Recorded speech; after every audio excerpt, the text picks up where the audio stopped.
Hello friends, मैं हूँ Vibha. Welcome to my channel Vibha spices. आज मैं आपके लिए लेकर आई हूँ बिल्कुल परफेक्ट रेस्टोरेंट स्टाइल सांभर की रेसिपी। सांभर को इडली के साथ, डोसे के साथ, वड़े के साथ या किसी के साथ भी सर्व करिए। ये सब के साथ खाने में बहुत अच्छे लगते हैं। इस रेसिपी में मैं आपको सारे टिप्स और ट्रिक्स बताऊंगी जिससे आपके सांभर भी बिल्कुल रेस्टोरेंट स्टाइल बनेंगे। तो देख लेते हैं कि इनको कैसे बनाया जाता है। सांभर बनाने के लिए सबसे पहले हमें चाहिए होगा तूर की दाल, जिसे अरहर की दाल भी कहते हैं। तो मैंने यहाँ पे इस कप से मेजर करके 1 कप अरहर की दाल ले ली है। आपको जितना क्वांटिटी बनाना है उसके अकॉर्डिंग आप कम या ज़्यादा कर सकते हैं। तो मैंने यहाँ पे दाल को आधे घंटे के लिए भिगो के रख दिया था। दाल को भिगोने से दाल जो है वो जल्दी पक जाती है और अच्छे से गलती भी है। तो पहले आधे घंटे दाल को भिगो लेना है। दाल को भीगे आधे घंटे हो गए हैं और दाल को अच्छे से वॉश कर लेना है। इसके बाद इसको कर लेना है बॉयल। दाल को बॉयल करने के लिए मैंने यहाँ पे एक प्रेशर कुकर ले लिया है और इसमें डाल देंगे भीगी हुई दाल। इसके बाद फिर मैं इसमें डाल रही हूँ 2 गिलास भर के पानी। इसके बाद फिर इसमें डालेंगे 1 टेबल स्पून हल्दी। आप चाहें तो हल्दी बाद में भी डाल सकते हैं, लेकिन दाल बॉईल करते समय हल्दी डालने से दाल जो है वो कुकर से बहती नहीं है। फिर इसके बाद इसमें डालेंगे 1 टेबल स्पून सॉल्ट। इसके बाद प्रेशर कुकर का ढक्कन लगा के इसको हमें 5 से 6 विसिल आने तक बॉईल कर लेना है। दाल को डेली बनने वाली दाल से थोड़ा ज़्यादा ही कुक करना है। जब तक दाल कुक हो रही है तब तक आइए और तैयारियां कर लेते हैं। मैंने यहाँ पे कढ़ाई ले ली है। इसके बाद फिर मैं इसमें डाल दूंगी 3 to 4 table spoon mustard oil. आप चाहें तो कोई और भी वेजिटेबल ऑयल ले सकते हैं। ऑयल को अच्छे से गरम कर लेना है। ऑयल जब अच्छे से गरम हो जाए तब इसमें डालेंगे 1 टेबल स्पून मस्टर्ड सीड्स। फिर डालेंगे 1/3 टेबल स्पून मेथी, बारीक कटी हुई हरी मिर्च, 3 से 4 लाल मिर्च, 10 से 12 कड़ी पत्ता। सब चीजों को अच्छे से सौते कर लेना है। इसके बाद फिर डालेंगे 1/3 टेबल स्पून हींग। सब चीजों को अच्छे से सौते कर लेंगे। इसके बाद फिर इसमें डाल देंगे 1 बड़ी प्याज, जिसको मैंने रफली चॉप कर लिया है। आप चाहें तो इसको बारीक काट के भी डाल सकते हैं, लेकिन सांभर में इस तरह से कटी हुई प्याज का टेस्ट बहुत अच्छा आता है। अब प्याज को गोल्डन ब्राउन होने तक पका लेना है। जब तक प्याज अच्छे से फ्राई हो रही है तब तक आइए मैं आपको दिखाती हूँ कि मैंने कौन कौन सी सब्जियाँ ली हैं सांभर में डालने के लिए। तो मैंने यहाँ पे ले लिया है लौकी, जिसको बारीक काट लिया है। मैंने यहाँ पे लिया है कद्दू, गाजर, बैगन और ड्रम स्टिक्स, जिसको सहीजन भी कहते हैं। इन सब चीज़ों को बारीक काट लेना है। आप अपने मनपसंद से कोई भी सब्जी ले सकते हैं। अब आइए प्याज चेक कर लेते हैं। तो प्याज आप देख सकते हैं कि गोल्डन ब्राउन हो गया है। अब इसमें सारी कटी हुई सब्जियों को डाल देंगे।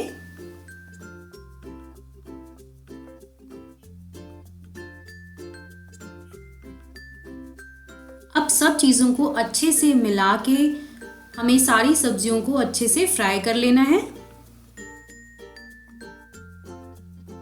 सारी सब्जियों को हमें 2 से 3 मिनट लो मीडियम फ्लेम पे फ्राई करना है। इसके बाद फिर मैं इसमें डाल रही हूँ 1 टेबल स्पून हल्दी, 2 tablespoon Kashmiri red chilli powder. इससे कलर बहुत अच्छा आता है और ये खाने में बहुत ज़्यादा तीखी भी नहीं होती है। अब मसालों को अच्छे से सब्जी में मिला लेना है। आप देख सकते हैं कि रेड चिली पाउडर डालने से कितना अच्छा कलर आ जाता है सब्जी में। इसके बाद फिर मैं इसमें डालूंगी 2 टेबल स्पून सांभर मसाला। मैंने यहाँ पे मार्केट में मिलने वाला सांभर मसाला का यूज किया है।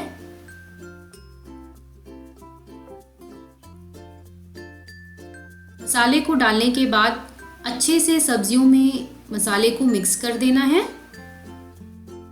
सब्जियों को हमें लगातार चलाते हुए लो टू मीडियम फ्लेम पे फ्राई कर लेना है।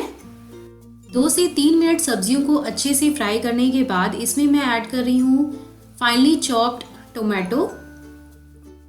आप चाहे तो टमाटर को पहले भी डाल सकते हैं, लेकिन टमाटर पहले डालने से सब्जियां जो हैं वो टमाटर के खट्टेपन से जल्दी से पकती नहीं हैं, तो इसलिए सब्जियों को पहले अच्छे से मसालों में भून लेने के बाद टमाटर को डालने से सब्जियां जो हैं वो अच्छे से गल जाती हैं। इसके बाद फिर मैं इसमें डालूंगी इमली का पल्प।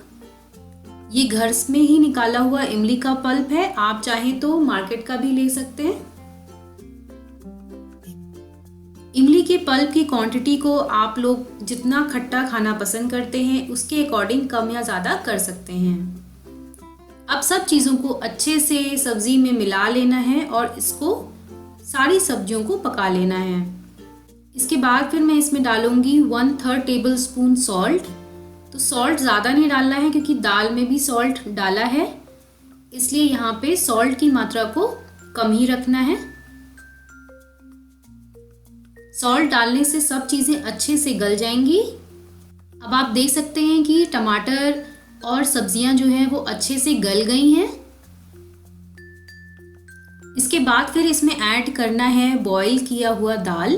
तो आप देख सकते हैं कि दाल को कितने अच्छे से मैंने गला लिया है। दाल जो है वो अच्छे से बॉईल होनी चाहिए।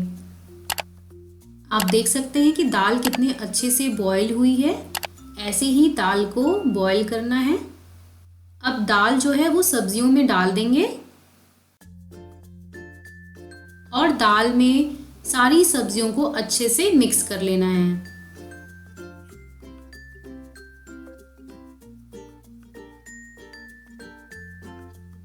दाल को सब्जियों में अच्छे से मिक्स करने के बाद इसमें ऐड करना है पानी।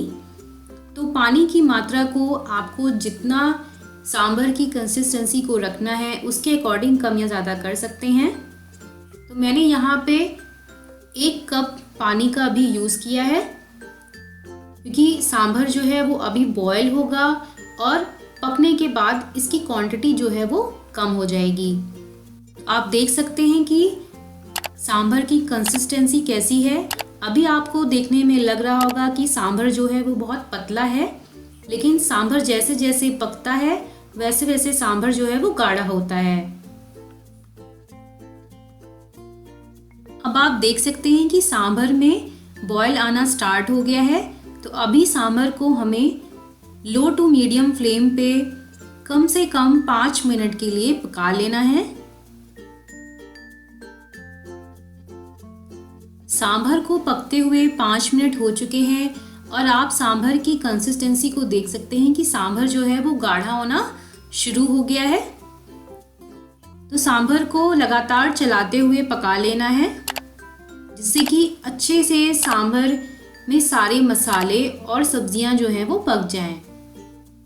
आप सांभर की कंसिस्टेंसी को देख सकते हैं। सांभर की कंसिस्टेंसी को हमें ऐसे ही रखना है क्योंकि सांभर जो है वो ठंडा होने के बाद और गाढ़ा हो जाएगा। तो सांभर को बहुत ज़्यादा गाढ़ा नहीं करना है। अब आप देख सकते हैं सांभर जो है वो बनकर रेडी है ना, बिल्कुल आसान रेसिपी। अब इसमें डालेंगे थोड़ा सा कटा हुआ हरा धनिया और धनिया को अच्छे से मिक्स कर देना है सांभर में। और लीजिए सांभर बनकर रेडी है। आइए इसको सर्व कर लेते हैं। तो सांभर सर्व करने के लिए मैंने यहाँ पे एक बोल ले लिया है और इसमें मैं आपको सांभर को सर्व करके दिखाती हूँ।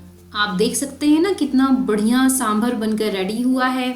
इसकी कंसिस्टेंसी और कलर जो है वो बिल्कुल परफेक्ट आया है।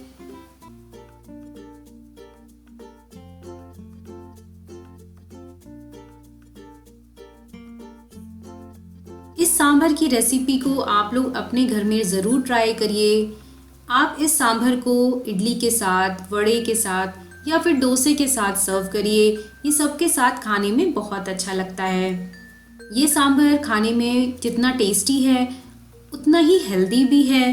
तो इस रेसिपी को आप लोग अपने घर में ज़रूर ट्राई करिए और पसंद आए तो कमेंट करके बताइए कि ये रेसिपी आपको कैसी लगी। मैं आपके लिए ऐसे ही नई नई और इजी रेसिपीज़ लेकर आती रहूँगी। अगर आपको मेरी वीडियोस पसंद आती हैं तो प्लीज़ मेरी वीडियो को लाइक करिएगा, अपने फ्रेंड्स और फैमिली के साथ शेयर करिएगा और सब्सक्राइब करना तो बिल्कुल मत भूलिएगा। सब्सक्राइब करते वक्त बेल आइकन को ज़रूर प्रेस कर लीजिएगा ताकि जब कभी भी मैं नई वीडियोस को अपलोड करूं तो उसकी नोटिफिकेशन आपको मिल जाए। तो चलिए मिलते हैं फिर नए वीडियो और नए रेसिपी के साथ। तब तक के लिए bye bye. Thank you for watching my videos.